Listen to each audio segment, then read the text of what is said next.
is the best car in the world ever. Not my words, but some guy you might have heard of. His name is Chris Harris. And he's not the only one that believes that for around 3 million rand, if you were to only buy one supercar, it should be this one.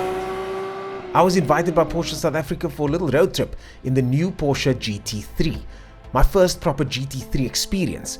And to introduce me to the GT3 was none other than Toby Venter, the man that saved Kyalami from extinction and the CEO of Porsche South Africa. Gear shift indicator, so you scroll with this little button here through all the menus, and there's your gear shift assistant. Pull off, it'll show you what gear you're in, and then it'll show you the optimal time to shift. Wow. Over here you have your auto blip function. If you go to your track mode to sport, it automatically ticks all of those. This is your track display, and your gear shift indicators on the right there. Okay, got it. That's your damper setting, so if you go to the track damper setting, you can default it again. And you own a GT3, is that correct? I've got a GT3 RS. Oh. Previous generation, so I haven't had one of these available yet because there's a long waiting list. I'm sure you can usurp the waiting list. Customers come first, and This is there's true. a worldwide demand. And Porsche is very much about customer service. My experience has been through your Uvumera, through Kyalami, through Porsche, these events. You guys are very focused on customer service. Absolutely, we are a customer-driven organization. With cars like these, we strive for excellence. Beautiful gearbox, the best gearbox I've ever used. You know, it's a proverbial hot knife through butter. Sure. But lovely feel. Brilliant, enjoy. I will, thank you. Okay. Okay, so yes, this is happening. The salespeople are looking at me with this goofy smile on my face. Not them, me. I feel behind the steering wheel for paddle shifts, but there aren't any because this is the 911 GT3 manual, if you can believe it. And I am the proud custodian of this car for the next hour and a half or so, where I get to drive this car. Are you shitting me right now? 4 journos were invited for this. I was lucky enough to be one of the 4. This is a manual GT3, folks. A manual.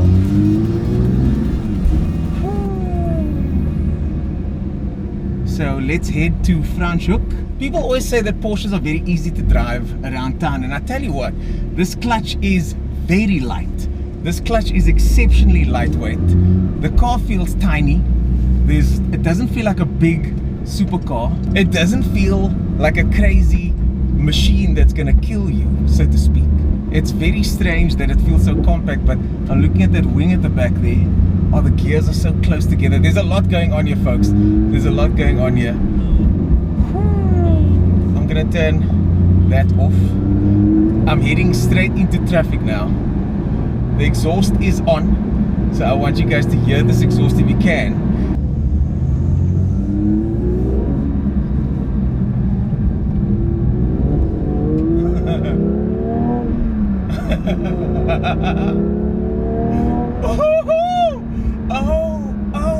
Oh, come on! We're just gonna drive straight on the N7 now, take the Philadelphia road.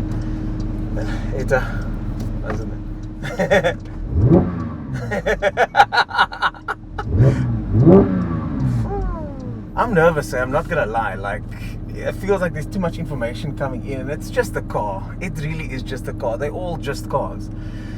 But some cars are a little bit more special than others, and this might be one of those cars. Sure. This thing is just buzzing. Yo, this is a bright blue Porsche, and everybody is loving this thing at the moment. It's manual to Porsche. Let's see, here we go. Triple checking traffic.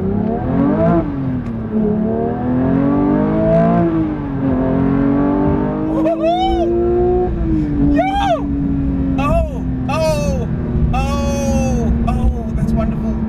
That is wonderful. Oh man.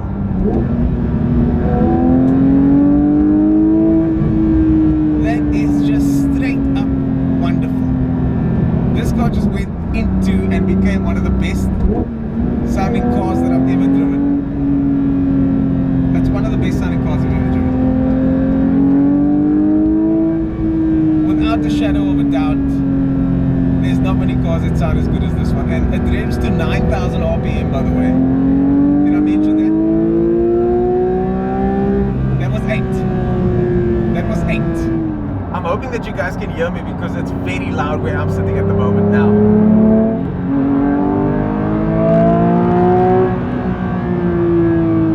That wasn't even 8 yet. That wasn't even 8,000 yet. A quick stop, and then it was time to stretch the legs of the GT3. Philadelphia. We're taking the next turn off.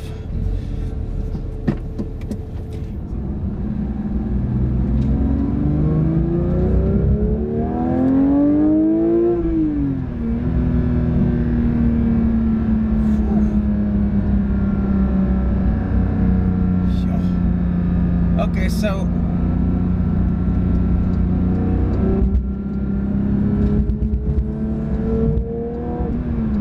what do we notice first is that the steering is the most responsive steering I've ever felt on any road car ever. End of discussion. It's got rose joints in front. Now, it's basically where there's supposed to be rubber, it's actually just a metal ball. And that means that you get instant response. Now, that's something that you usually fit onto a race car, but they've not done this on this road car. And it makes a hell of a difference to the steering responsiveness. And what's also weird is that you can kind of feel the downforce as well.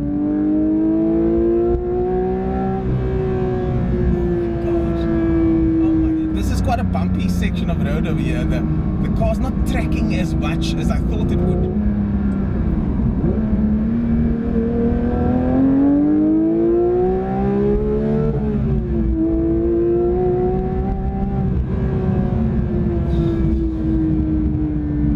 Simply the best, eh? Simply the best. Second gear.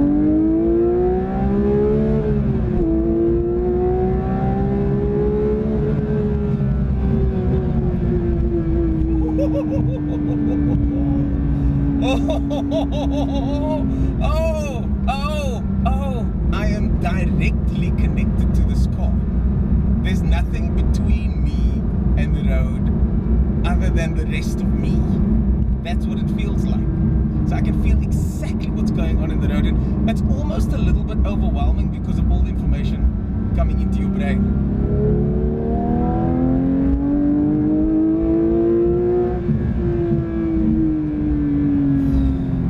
The power is absolutely instant. Now, this thing revs to 9,000 RPM. And I tell you what, I think you're probably going to need earphones for this car. Because it's so loud. Jeez. And then there's the brakes, which are carbon ceramic, by the way. And kind of melt your face a little bit when you push them. And this car makes me go into concentration mode. It makes me laser focused. I remember the 3 times that I've ever had tunnel vision. This is the kind of car that gives it to you because you're forced to focus so very, very hard.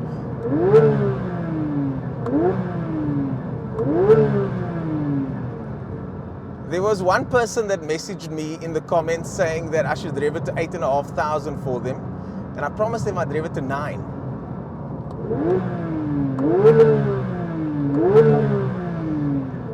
It doesn't feel right revving at this high, to be honest with you. It feels like the engine's not happy, but in fact it is. It's more of a race car sounding engine than the S2000. The S2000 felt like a road car revving to 9,000, whereas this feels like a highly strung race car. Of course, this one's got the dry sump technology, which means that there's no sump at the bottom. The oil gets fed through these complex channels. I'm not really sure how it works, but that's race car technology. The front suspension is directly from the Porsche RSR. The downforce, the systems, the traction control, the way the car drives, it's all directly from the GT3 and RSR race cars, and in some cases 918 as well. In front of you see this flat steering and the tachometer right in the middle. There's nothing extra here. There's no crazy extra things. I think if you were going to drive this car on a track, you'd need earbuds. You'd need earbuds. You'd be foolish to not have earbuds.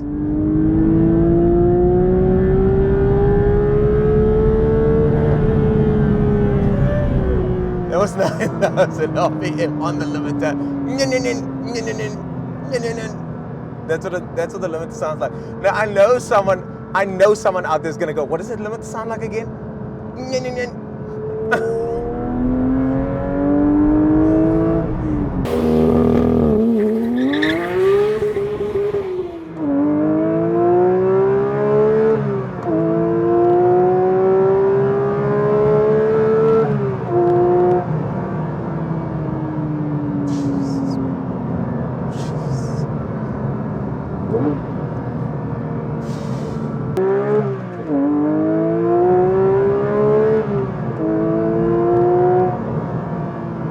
Sometimes you forget that you're driving a GT3 and you're just coasting along, and then all of a sudden you want to overtake, and then you can do that.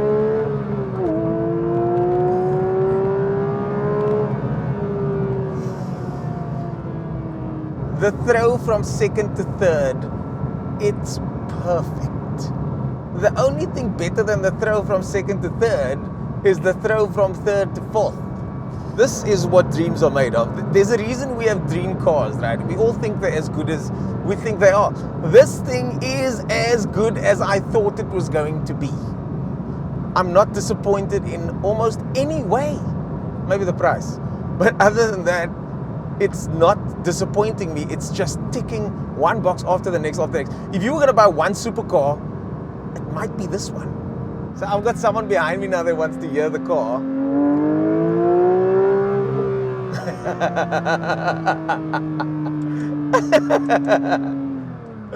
I hope that sufficed, Mr. Man in the white Toyota. I hope you're happy now. People are thrilled to hear this car.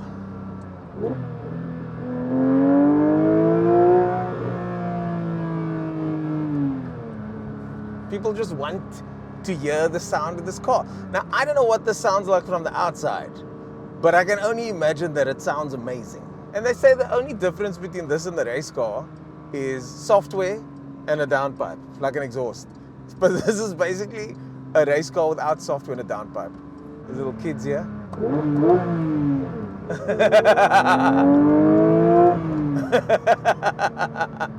I love making kids' days like that. I love it.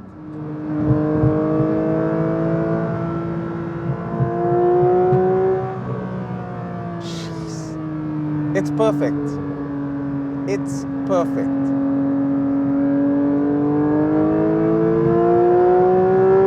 And it rewards smooth driving, eh? Like there's no shuffle from me on the steering. There's no need to. You just kind of put the input in, and that's the input that's required. So, card's almost full, battery's almost dead, and I'm almost done with my Porsche 911 GT3 drive. Jeez. I hope you guys enjoyed that. I'm about to go park it up top of Franschhoek Pass now, or at least on top of Helshoogte. It's raising the front automatically because it knows where the speed bumps are. The speed bumps are programmed in automatically. But anyways, I'm here now. I'm going to shut the GoPro down. That is it from me, guys. That was my GT3 experience, and it was wonderful. Yeah. We're done now. Cheers. Special thanks to Porsche South Africa and Christo Kruger for the invite. And stay tuned for part 2, where I drive the PDK version through Franschhoek Pass.